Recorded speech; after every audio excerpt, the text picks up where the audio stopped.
What's up, everyone? It's Ruby here, bringing you guys another video, and today we're going to do something a little bit different, I guess, and we're going to talk about what I want to see from Starfield when it allegedly comes out September 6th. Allegedly, Starfield is supposed to be coming out September 6th, 2023, and who knows if that's going to happen, but what we do know is what we are expecting to see. And, Todd Howard has never lied to us, so we're going to check out the game trailer once again, and we're going to discuss what a really good, really game-changing sci-fi game would look like, basically. So I remember watching this last year, or whenever this dropped. I think it was last year. 8 months ago. And there was a lot of unknowns. There was a lot discussed as well by Todd Howard. To me, it sounded like Mass Effect, No Man's Skies, everyone's having a baby, a sci-fi baby together. And it's kind of combining a lot of concepts together. We also saw some gameplay from the announcement trailer, the launch date announcement trailer, talking about, well, not talking, but showing a little bit of gameplay. So we know a little bit, but we don't know a lot. And that's what's interesting.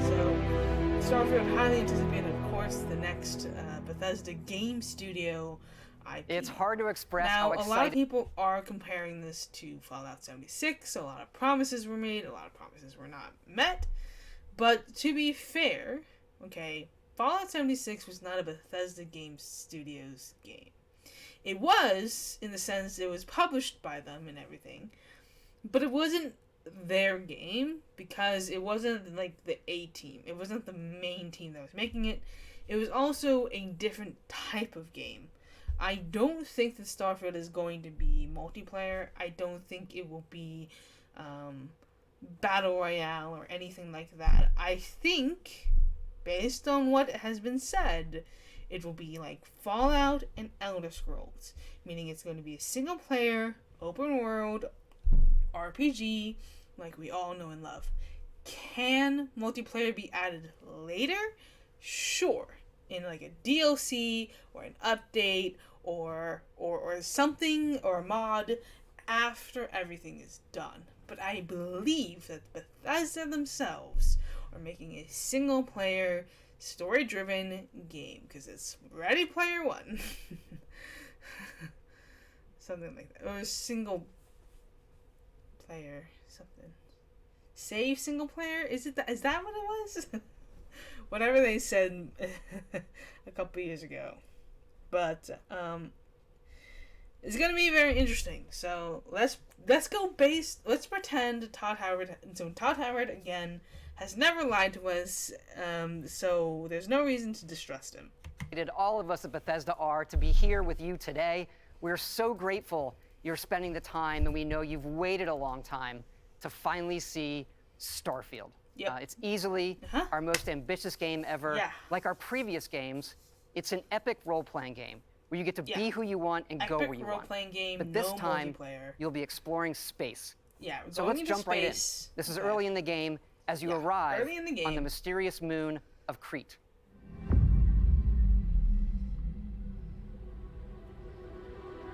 So this is where we're starting. So this is essentially our, hey, you're finally awake.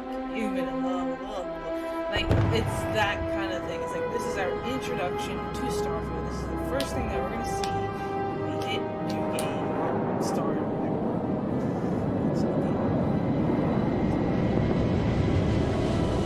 But yeah, so this is what we'll see as we launch the game. I assume this is going to be before the credits roll. It's going to be before the credits roll.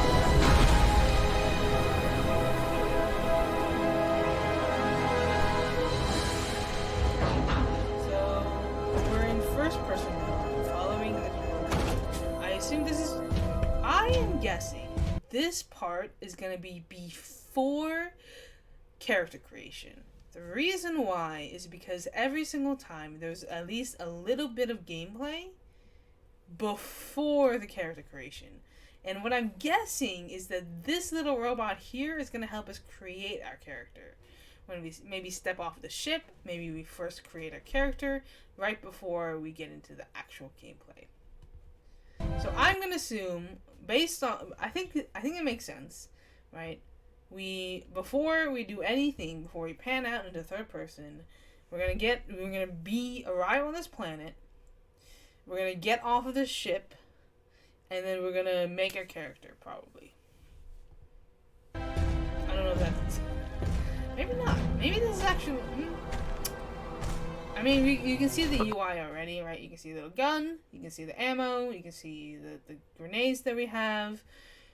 You can see like the little whatever this, the O2 CO2. So I think this is tracking the levels that we have, right? This is what we know. According to the scanners, the abandoned research facility is in this direction. So this is real gameplay, for sure. This is like the little system that we have. Maybe we have like a little scanning system.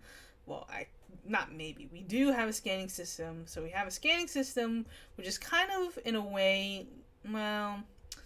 Yeah, I mean, yeah, it's scanning system. So it's kind of like just a little like info thing. This is how we're gonna probably get a lot of like information in terms of lore. Probably just scan the living shit out of everything. And then so this is our first look as the player character. This is us. I'm assuming that this is us, because we're kind of walking a little bit close if we're not. So I think this is us. This is like a third person view of us. So we have like little, like, we're like a little astronaut, and we have a little like backpack and everything. And see, yeah, so this is in the third person camera. So this is, you're shooting the little bug, which is, I guess this is just for the demo, but it's kind of weird that when you go into third person, you're still seeing like what looks to be like, I thought it feels like this should be first person view, but maybe not. Maybe I'm, because it feels like this is like what we're seeing in our suit. Like these are like the little stats, but I guess it's just UI. I guess it would just be UI. So this is just camera work or HUD and stuff. So we see these little creatures, and we don't know what they are. I guess this is our first introduction to them. Now, to be fair, we don't necessarily have to create our character right away, especially since we're wearing a helmet. It could be that we play as a character for like a few hours or a few minutes or whatever, and then later on we create our face. That's also reasonable, especially if we're doing a human character, human playthrough, unvoiced. It could be something that we don't create right away, which has been kind of. It would appear that pirates of the Crimson Fleet are using the facility. And we have a little robot thing, kind of explaining everything. So this is what we know is going to happen. We are being promised before we talk about. I want to see everything. This is a little like, gameplay, a little bit. It's a standard shooter, standard first person, standard third person. It's basically taking the Fallout system, enhancing it a little bit more. Looks like a little different guns. We got a shotgun, we got a pistol. It's gonna be like a lot of the standard stuff. Now this is interesting. This is our first look at like a hacking system or a lock system. So the gameplay to this is kind of interesting. It's kind of like if you played Arkham Knight and you have the DLC, the gameplay of the like the mini game for detonating or disarming the bomb for Mad Hatter is kind of the same system. So that's kind of interesting. It looks like it's that system. So it looks pretty straightforward. I don't know if it'll get more complicated as you go. It also seems to be borrowing a little bit from Mass Effect in terms of their hacking system from Mass Effect 1, from the little, like, the thing. It'll be interesting to see. Usually with Bethesda, there's only, like, 1 or 2, like, unlocking abilities, but it'll be interesting to see if there's maybe more in this game, especially for it being a new IP, and it being a whatever generation, this, like an Xbox One X generation, PS5 generation, new gen game. And they're always changing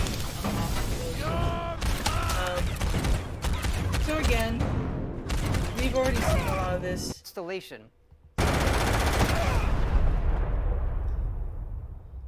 After some initial encounters, you're invited to join Constellation, who, in the future the game is set in, are the last group of space explorers. Yeah, To meet them, you'll head to the capital city of New Atlantis. Maybe that's what because I think it would make sense if we start with gameplay first and then do character creation. Because usually character creation is right off the bat. But the trend recently has been you play a little bit and then you create your character.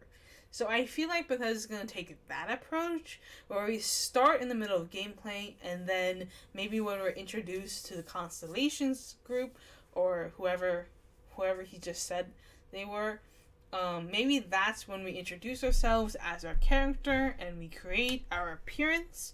Because if we're starting in space with a helmet on, there is no reason why we should have to create our character first. There's no audio, there's no dialogue, unless there's a voiced NPC, or voiced player character, I should say, not a voiced NPC, a voiced player character. Unless it's that, there's no real reason for us to know what gender we are, know what we look like, or who we are, or really anything about ourselves until that initial interaction happens. I also think what might happen is that we start a little bit like a prologue in a way, and we see the title screen after we launch into space, and we can just see the Starfield title screen as we join the Constellation, whatever they're called. That's what I would think. This is just predictions at this point, but it could be different. It could be different. It could not be that. It could not be that, but that's what I would think. So this is like the look of the city. We get the feel of the sci-fi generation, very futuristic, very much a futuristic capital.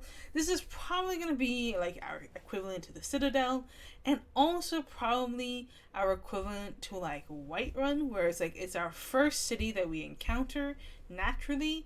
And so this is going to probably be where a lot of the main mission takes place. Maybe we have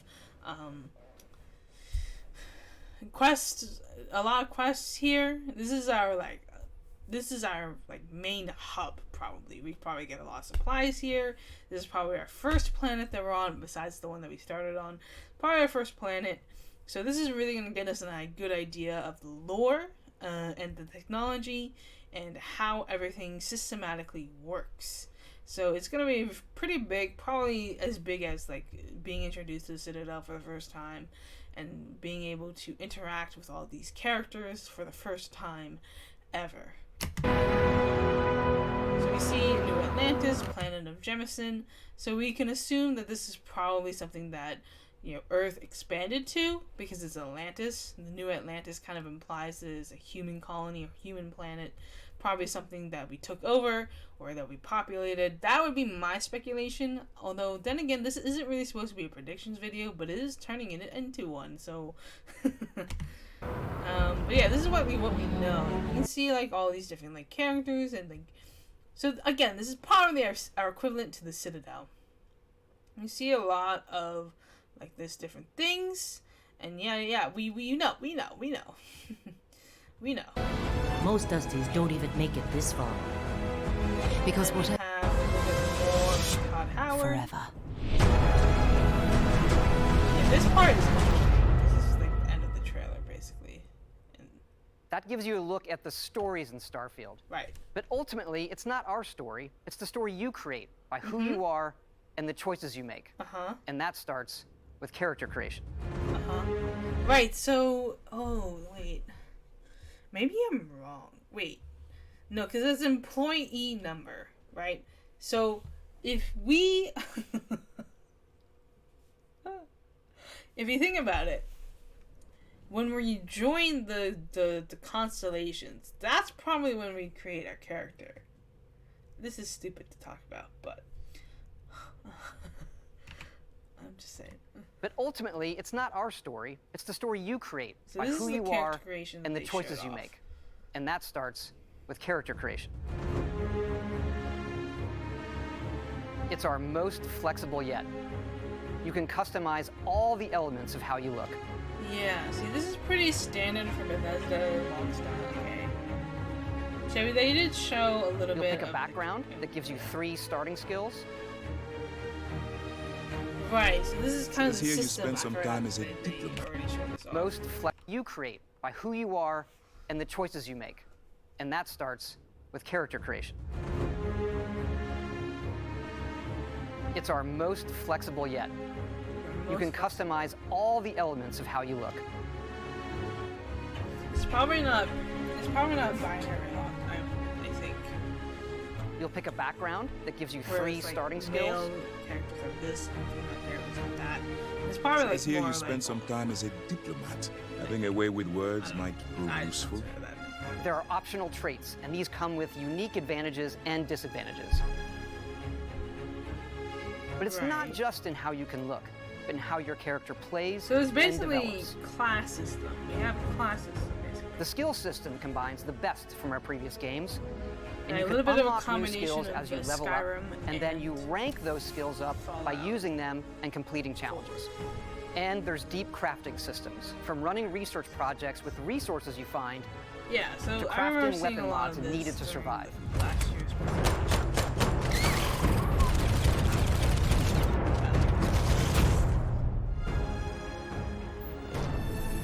Right, so And this is like you can build your own outposts. This is our These act as a home away from home Right, for survival this is- and resource generation. You this can is our choose new, where and how to build each one, settlements. and you can hire characters you meet to keep it up and running. But Settlement needs your help. that's not all. Yeah, You can even build your own spaceships. Yeah. So this is everything that was promised. This is everything that we can expect in the game, which looks great. I mean, there's no, I You think can choose crew members, there's no reason that this part would and be yes, a lie. you can completely Okay? customize the look Usually and layout. when Bethesda shows this kind of stuff, like this is like actual game. There's loads of different is actual modules, ship gameplay. manufacturers, and more. They just I have to say, put it it's on so Titan cool. X, We so just it's always absolutely great. love this. I know this because I know a person who works for Bethesda. It's not they just told how me the about ship looks, It's it's not how even it work. performs. It was more like an From internship, engines to but- shields to weapon systems, because yes, And it wasn't even you really can a fly friend. it. Thrusters boosted.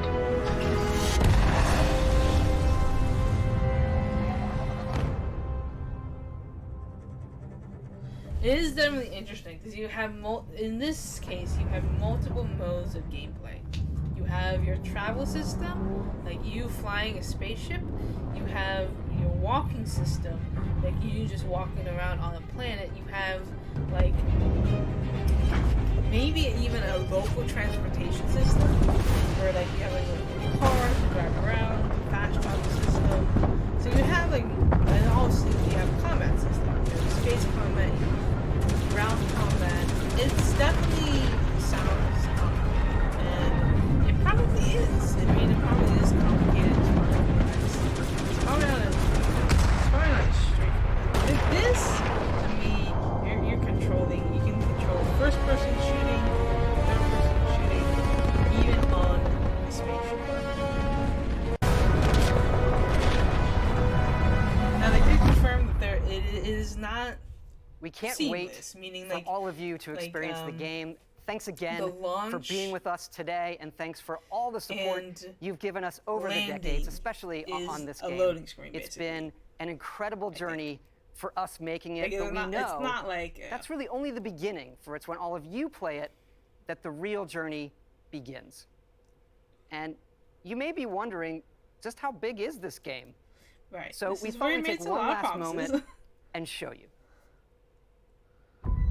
Let's take a look at one of our planets, Jemison. You can land into Atlantis, but you can also land and explore anywhere on the planet. Right. And it's not just this planet. It's all the planets in the system. Yeah. From barren but resource-heavy ice balls to So Goldilocks this is like the planets with equivalent life. to our solar system. And not just this system, but And over this is 100 where systems. there's a lot Over of promises that are 1,000 made. planets, all open for you to explore. Right. We can't wait to see what you find. What does that mean? Okay. So a lot of promises were made during this trailer. I honestly trust that this is exactly what he says it is. But there is obviously going to be a marketing side to it, where he's obviously going to be advertising it to the best ability possible. He's not going to say, by the way, there's 10,000 bugs. He's not going to say, by the way, some of these planets are completely empty. But also, the thing is, right, these planets could very well exist and be empty, and it still feel real and legit. Because let's be honest, we're the only people on Earth, right? We're the only people in our galaxy that we know of. And every single planet is empty, and we're still exploring it, and we are still trying to find more about it. So, I am going to think that it's probably not going to be that. There's probably going to be life on other planets. There's probably going to be aliens and everything. But some of them might actually be empty. And I don't think that's a bad thing. I don't think every single planet should be populated, because that doesn't make any sense. I think there's going to be a select few that have the side quest or main mission plot. But I think most of them are probably going to be a little bit barren, a little bit deserted. Some of them are probably going to be copies of each other, similar to what it was in Mass Effect 1. Now, Mass Effect 1 already did this, but technology has come a long way since then, right? Mass Effect 1 did it in a way where everything was copied. So you could go to basically every single planet, but they were pretty much the same thing over and over and over again. And some people are thinking that's what's going to happen here. Some things are going to be copies. And I agree. I definitely think that some things are going to be copies. I think naturally speaking, there's probably planets that are exactly the same as ours, if there are other planets out there, right? There's going to be something that is similar, multiple suns, multiple stars. So it'll be interesting to see how that is portrayed in this game. Now, what I want to see in this game, as a sci-fi fan, actually, I technically prefer fantasy, but we're going to pretend that I'm a sci-fi fan, because I do enjoy technology. Here's my wants for Starfield. What am I expecting for Starfield? I am expecting it to feel a lot like Fallout in space. I don't really expect it to feel too much like Elder Scrolls, because it very much is using the Fallout template, the Fallout inspiration. I don't really think there's going to be a lot of Elder Scrolls other than maybe fantastical creatures. Perhaps, and this is the thing, mods could very well make a very interesting idea, because there's a lot of mod potential for these games. There's already people talking about what mods they're going to make just based on this gameplay. And so what I really want to see is a thriving mod community once again. People always say, people always kind of complain that the modders do the heavy lifting and do the work, but let's be honest. Skyrim would not be Skyrim without its mods. Fallout would not be Fallout without its mods. And a game like this, that is highly capable of being modded, is a good thing to have. And yes, okay, it's going to have bugs. Let's not kid ourselves. It's going to have bugs. It's going to have a lot of bugs. Probably a lot that end up getting fixed, but probably a lot that don't get detected or they don't end up fixing. Why? Because it's a huge game. It is natural for an open world RPG to have bugs. However, hopefully, it's not game breaking, right? That's where it's a problem. Bugs in general, not really a problem. Not really a bad thing. I mean, sure. I mean, take example of this. Okay, Skyrim would not be what it is without its personality of floating cows and bowls destroying the world. Okay, it would not be, because the reason why Skyrim was so big and so popular was because of how much chaos you could create in the game itself, and you still can do that. What I really want to see is people making these dreams come true, because think about it, there's like 1,000 different planets. One of them could be Nern. One of them could have Nern, the planet Nern, that it has Skyrim and Oblivion and everything in between. One of them could be Earth. It could have like Fallout and everything. One of them could be Hoth from Star Wars. It's like there is potential. There is so much potential for this, because there's so many sci-fi projects, and not even sci-fi projects. You could make Middle Earth. You could make anything that you could think of and put it into this game. And that is what I hope to see in Starfield. That the Starfield modding community won't disappoint and will deliver on so many mods that it will knock Skyrim out of the first place position in the most mods featured in Nexus mods, and also online in general, because so far the record still goes to Skyrim, because Skyrim still has the most amount of mods in any game there is, at least ones that are easily downloadable. Maybe, I mean, I don't even think The Sims 4 has as many mods as Skyrim does. From Skyrim Special Edition to Skyrim Legendary Edition, they have a lot of mods, right? A lot of mods. Starfield should just have triple that size, because I can think about like 100 mods that would already be a really great thing to add into Starfield. Probably things that might already be in there, but we're going to escalate it. You know, we're going to turn it into a Star Wars game. We're going to turn it into a Lord of the Rings game. We're going to turn it into things that it shouldn't be. That is the power of modding, and that's what I hope to see in Starfield. But what do you guys think? What mods do you want to see in Starfield? Are you excited for Starfield? What do you think? Leave a like, subscribe, and I'll see you guys next time. Peace out, guys. It's been a blast. I'll catch you guys next time. Bye.